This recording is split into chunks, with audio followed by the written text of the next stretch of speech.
Et on commence ce résumé par un clin d'œil à Florian Pommier, un très bon photographe et qui vient nous prendre des photos de temps en temps le dimanche à Baillet. 3e minute, et c'est Sevran qui amorce une accélération avec une frappe, malgré tout pas trop dangereuse. Ensuite voilà, Bud avait bien récupéré la balle mais il l'a relâché, ce qui a conduit à une action un peu dangereuse. 11e minute, pour la première fois Monsou va se créer une occasion, mais les occasions sont vraiment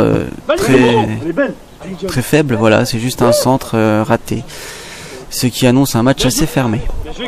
1 minute plus tard, là on voit quand même une belle activité à gauche entre Keket et Renan. Là c'est Keket qui essaie de chercher Nono, mais ouais, le ballon était trop long.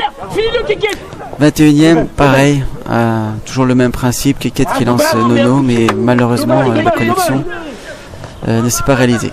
23e minute, et là c'est un peu la fantaisie de Bud qui veut faire une talonnade alors qu'il n'y avait pas de danger à la base. Heureusement, il n'y a pas eu but. 27e minute, alors après avoir eu la connexion à droite entre Renan et Keket, là c'est des doublements entre Jean et Seb pour un centre. Ensuite on passe à la 28e, et là bon, alors c'est Nono qui avait eu du mal à se mettre en valeur, et là il arrive à servir Jean qui frappe et malheureusement encore une fois pas cadré. 39e minute, un coup franc et qui est bien stoppé par Bud. Donc les actions ne sont vraiment pas très franches sur cette première mi-temps, ce qui annonce un match fermé contre les deux meilleures défenses du championnat. Donc ceci explique cela. Là encore un cafouillage. Au final Thomas qui veut dégager. C'est encore chez les Bleus. Et Monsou qui arrive à se dégager. Donc 0-0 à la pause. Et on commence tout de suite avec une première frayeur. Mais bon, avec la qualité des actions de la première période, donc pas très dangereux malgré tout. Donc un premier corner et un deuxième un peu plus dangereux. Donc qui se suit.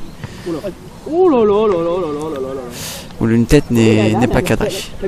Puis à la 26e, à la 71e minute, voilà, c'est un premier échange collectif.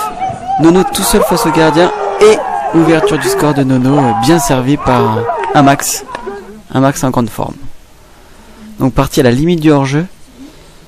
On voit bien, voilà, c'est toute la lucidité, le sang-froid d'un Nono qui fructile la seule vraie occasion du match. Au marquage. Alors Sevran essaie de réagir.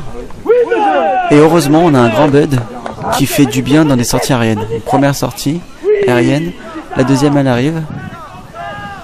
Donc ça c'était vraiment très important, des moments clés du match où il fallait avoir de l'air. Et là la 90 minutes c'était un contre, vous voyez il y avait 4 blancs, et malheureusement la passe de Nono n'a pas trouvé Paul. Donc c'était un peu trop gâché parce qu'on aurait pu doubler la marque. Voilà, bon là c'est la seule faute méchante, hein. Je tiens à préciser que le match était vraiment très correct. Et là bon, ça aurait peut-être pu mériter un rouge, mais bon c'était quand même voilà, c'était assez limite. Et vers la fin du match, donc Monsou est replié dans son camp et Sevran pousse un peu là. Heureusement la frappe n'est pas cadrée. Et là c'est la deuxième occasion du match. Polo, voilà, qui a un face à face, il est un peu décalé, donc c'est pas si simple que ça. On peut voir, il avait bien cadré son ballon, mais une belle parade du gardien qui détend bien le pied, ce qui explique pourquoi Paul n'a pas réussi à marquer. Et on a vu que là il y avait juste 6 minutes d'arrêt de jeu pour un dernier corner.